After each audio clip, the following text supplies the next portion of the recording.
बहुत समय पहले की बात है। एक बहुत गरीब इंसान था। उसके साथ उसकी पत्नी और दो छोटे छोटे बच्चे भी थे। उसका अपने परिवार का पालन पोषण करना बहुत कठिन हो गया था।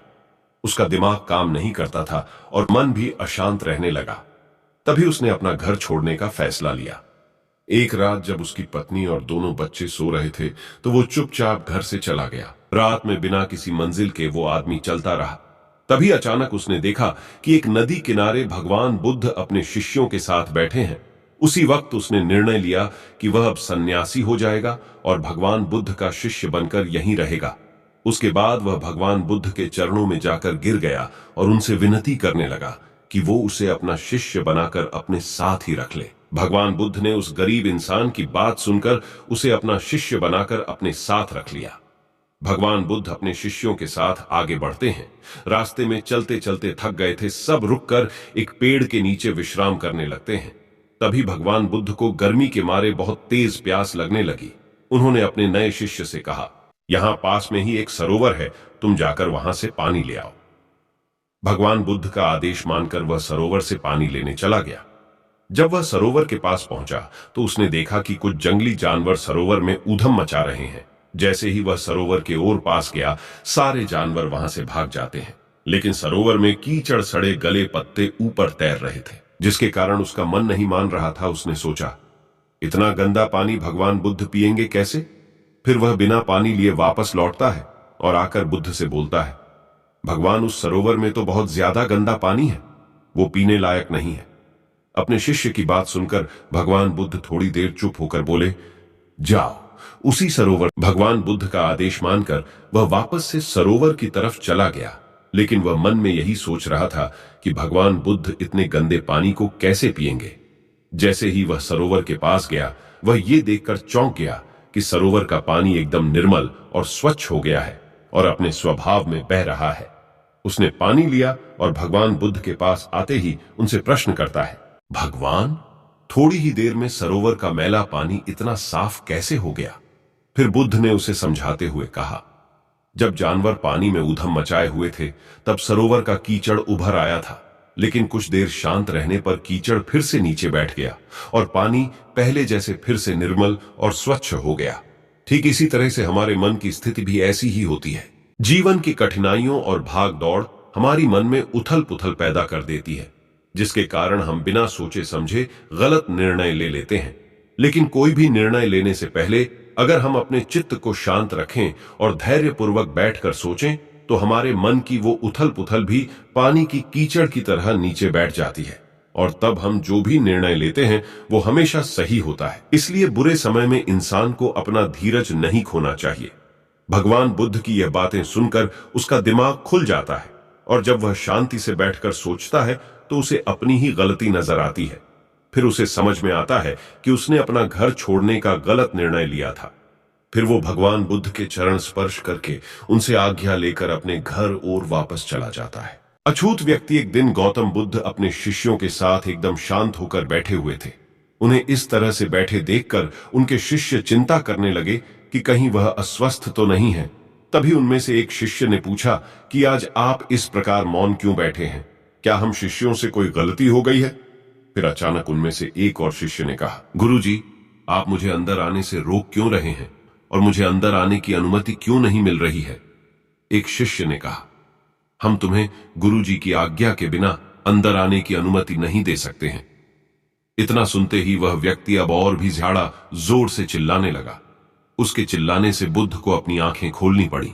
बुद्ध के आंखें खोलते ही उस आदमी ने अंदर आने की पूरी कोशिश की, लेकिन फिर बुद्ध ने अपनी शिष्यों से कहा, इस इंसान को अंदर मत आने देना। यह आदमी अछूत है और ऐसे अछूत इंसानों को अपने धर्म सभा में आने की अनुमति मैं नहीं देता। सभी शिष्य बुद्ध की यह बात सुनकर दंग रह गए। शिष्यों ने सोचा कि भगवान बुद्ध कब से छूत अछूत जैसी बातों पर विश्वास करने लगे। बुद्ध के कई शिष्यों ने उनसे पूछा, हमारे धर्म में तो जात पात का कोई भेद ही नहीं है, फिर वह अछूत कैसे हो गया? फिर बुद्ध ने समझाया, आज वह इंसान क्रोधित होकर यहां आया है और क्रोध से इंसान की एकाग्रता भंग हो जाती है। क्रोध में व्यक्ति मानसिक हिंसा कर बैठता है, इसलिए जब तक वह क्रोध में रहता है वो अछूत ही माना जाएगा। इसलिए उसे कुछ समय एकांत में ही रहना चाहिए। क्रोध से भरा शिष्य भी बुद्ध की सारी बातों को ध्यान से सुन रहा था। अब उसे पश्चाताप हो रहा था। अब वह समझ चुका था कि अहिंसा ही महान कर्तव्य और परम धर्म होता है। उसे अपने के गए व्यवहार पर बहुत पछतावा हो रहा था। वह बुद्ध के चरणों में जा गिरा और आगे से क्रोध न करने की शपथ ली। बुद्ध का यही मतलब था कि क्रोध में आदमी अनर्थ कर देता है, ऐसा कुछ कर देता है जो उसे नहीं करना चाहिए। हालांकि बाद में उसे अपने की पर पछतावा होता है।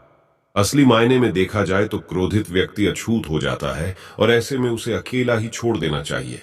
क्रोध करने से तन, मन और धन तीनों का नुकसान होता है। मारने वाले से बचाने वाले का अधिक अधिकार। एक दिन राजकुमार सिद्धार्थ अपने चचेरे भाई देवदत्त के साथ बाग घूमने के लिए निकल पड़े। सिद्धार्थ का स्वभाव कोमल हृदय का था, लेकिन देवदत्त झगड़ालू और कठोर स्वभाव का था। सिद्धार्थ के स्वभाव के कारण सभी उसकी बड़ाई करते थे, लेकिन देवदत्त की कोई नहीं करता था। इसी वजह से मन ही मन देवदत्त सिद्धार्थ से जलता था। बाग में दोनों घूम ही रहे थे, तभी अचानक उन्हें एक हंस दिखाई दिया जो उड़ रहा था। हंस को उड़ता हुआ देखकर सिद्धार्थ बहुत खुश हुए ही थे। तभी अचानक से देवदत्त ने अपने कमान पर तीर चढ़ाया और हंस की तरफ छोड़ दिया। तीर सीधा जाकर हंस को लगा, जिससे वह छटपटाकर नीचे गिर गया और घायल हो गया। सिद्धार्थ ने दौड़ते हुए हंस को उठाया और उसके शरीर से बहते हुए खून को साफ किया, फिर उसे पानी पिलाया। इतने में देवदत्त वहां पर आ जाता है और गुस्से से सिद्धार्थ की तरफ देखते हुए बोलता है, सुनो सिद्धार्थ, इसे मैंने तीर मारकर नीचे गिराया है। यह हंस मेरा है, इसे चुपचाप मुझे दे दो। सिद्धार्थ ने हंस की पीठ को सहलाते हुए कहा, नहीं, मैं इस हंस को तुम्हें नहीं दे सकता। तुम निर्दयी हो। इस बेचारे निर्दोष हंस पर तुमने तीर चलाया है। अगर मैं इसे आकर ना बचाता तो इस बेचारे की तो जान चली जाती। सिद्धार्थ की बातें सुनकर देवदत्त को और भी ज्यादा गुस्सा आने लगा। घूरते हुए उसने सिद्धार्थ से कहा, देखो सिद्धार्थ, यह हंस मेरा है, मैंने इसे नीचे गिराया है, इसे मुझे दे, और अगर नहीं दोगे तो मैं राज दरबार में जाकर तुम्हारी शिकायत करूंगा। देवदत्त के इतने कहने के बाद भी सिद्धार्थ ने उसे हंस नहीं दिया, जिसके बाद देवदत्त ने राजा शुद्धोदन के दरबार में जाकर सिद्धार्थ की शिकायत कर दी। शुद्धोदन ने देवदत्त की बात को ध्यानपूर्वक सुना और सिद्धार्थ को दरबार में आने का बुलावा भेजा। कुछ ही देर में सिद्धार्थ हंस को लेकर राज दरबार में आए। राज दरबार के ऊंचे सिंहासन पर राजा शुद्धोदन बैठे हुए थे और आसपास के नीचे आसनी पर राज्य मंत्री तथा अन्य पदाधिकारी बैठे थे और कई सैनिक हथियार लिए द्वार के निकट खड़े थे। शुद्धोदन के प्रश्न करने पर देवदत्त सर झुकाए बोला, महाराज, इस समय जो हंस सिद्धार्थ के हाथ में है वो मेरा है। मैंने इसे तीर मारकर नीचे गिराया था। सिद्धार्थ ने उसे तुरंत उठाकर उस पर अपना अधिकार जमा लिया। कृपया मुझे मेरा हंस इससे वापस दिलाइए। फिर राजा शुद्धोदन ने सिद्धार्थ की ओर देखा और बोलने की ओर संकेत किया। सिद्धार्थ ने सर झुकाकर शांत स्वर में बोला, महाराज, ये बेचारा हंस एकदम बिना किसी को कष्ट पहुंचाया उड़ रहा था। तभी देवदत्त ने तीर मारकर इसे घायल कर दिया। मैंने इसका उपचार किया और इसके प्राण बचाए। मैं यह समझता हूं कि प्राण लेने वाले से अधिक प्राण बचाने वाले का अधिकार होता है। मैं आपसे प्रार्थना करता हूं कि यह हंस मेरे पास ही रहने दिया जाए। मैं इसे अच्छी तरह से स्वस्थ करके आकाश में उड़ा देना चाहता हूं। राजकुमार सिद्धार्थ का कहना बिल्कुल ठीक है महाराज। जीवन लेने वाले से ज्यादा बचाने वाले का अधिक अधिकार होता है। अंततः हंस राजकुमार सिद्धार्थ के पास ही रहने देना चाहिए। राजा शुद्धोदन ने सभासदों की बात मान ली और फिर उन्होंने सिद्धांत को अपने साथ हंस ले जाने की अनुमति दे दी।